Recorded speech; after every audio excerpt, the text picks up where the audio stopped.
के बाद हम ऑल टाइम हाई पर, ठीक है। अब 2 सितंबर कहने को ऐसा लग रहा है कि बहुत पीछे रह गया 2 सितंबर, आज 12 तारीख है। तो इस फ्लैश की भी सिग्निफिकेंस है।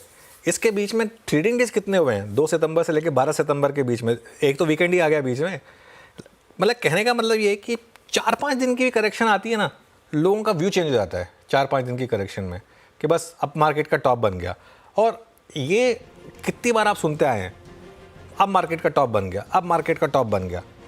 मुझे कई लोगों ने वार्न किया कि सर आप इतना बुलिश हैं, लोग फंस जाएंगे। वो बात नहीं है। ये बात तो 6 महीने पहले भी सही थी, जब 6 महीने पहले भी लग रहा था कि भाई निफ्टी टॉपिश लग रहा है। जब वो 2, 3, 4, 5, 6 का एक उस समय याद होगा आपको टारगेट लिया था, तब भी लोगों ने कहा था कि ये 2, 3, 4, 5, 6 तो बहुत स्ट्रॉन्ग टारगेट है, वो हिट हुआ। अब मैंने एक 27,272 का एक टारगेट लिया है ईयर एंड तक।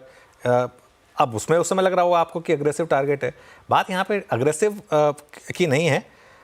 25,333.35 25,333.35 आज का हाई। इसका मतलब अपने प्रीवियस हाई से नहीं, अभी भी नहीं हुआ है, अब हुआ है 25,336। निफ्टी भी रिकॉर्ड हाई पर वीरो।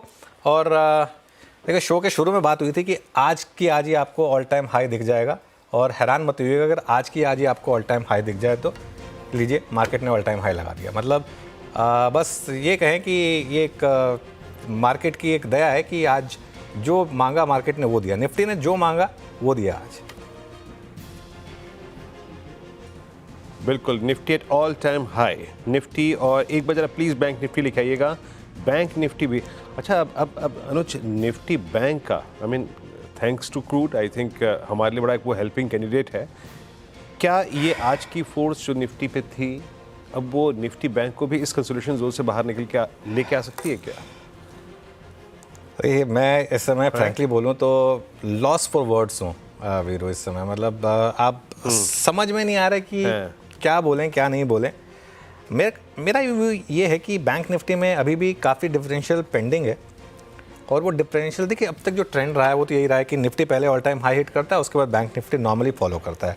अच्छा, मिड कैप ने सुबह पहले ही ऑल टाइम हाई लगा दिया था, तो ऐसा भी नहीं है कि आपके पोर्टफोलियो ख़राब कर रहे हैं, पोर्टफोलियो भी अच्छा कर रहे हैं आपके। और सेक्टोरल लीडरशिप भी है, हर जगह से आपको अच्छे सेक्टोरल मूव आ रहे हैं। बैंक निफ्टी अब 51,500 के ऊपर है।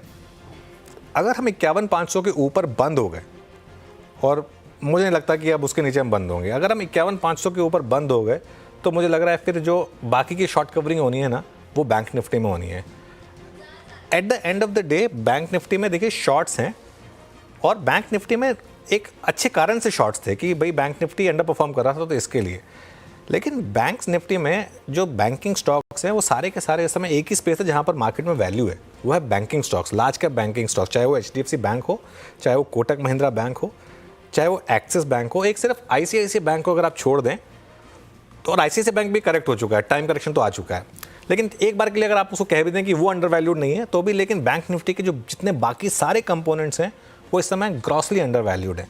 तो इसके लिए स्पेस में भी रैली आ सकती है बिल्कुल। लेकिन मेरा कॉन्फिडेंस फिर भी ज़्यादा निफ्टी में रहता है, क्योंकि निफ्टी को ना कहीं से लीडरशिप मिल जाती है। अब जैसे भारतीय एयरटेल है, भारतीय एयरटेल में देखिए आज कंट्रीब्यूशन में नंबर 2 पे है भारतीय एयरटेल। अब वो निफ्टी का हिस्सा है, बैंक निफ्टी का हिस्सा नहीं है। ऐसे कई स्टॉक्स हैं जो कभी NTPC चल जाता है, कभी कोल इंडिया चल जाता है, कभी रिलायंस चल जाता है, जो निफ्टी का हिस्सा है, बैंक निफ्टी का हिस्सा नहीं है। बैंक निफ्टी में अनएडल्टरेटेड बुलिश व्यू तब बनेगा जब HDFC बैंक एक क्लियर कट व्यू लेगा कि नहीं, अब HDFC बैंक चलने को तैयार है। जैसे आज HDFC बैंक का मूव है, अगर इसमें आपको कंटिन्यूएशन मिल जाए तब बैंक निफ्टी पर एक पॉजिटिव व्यू बनेगा कि हाँ, अब बैंक निफ्टी भी चलने को तैयार है।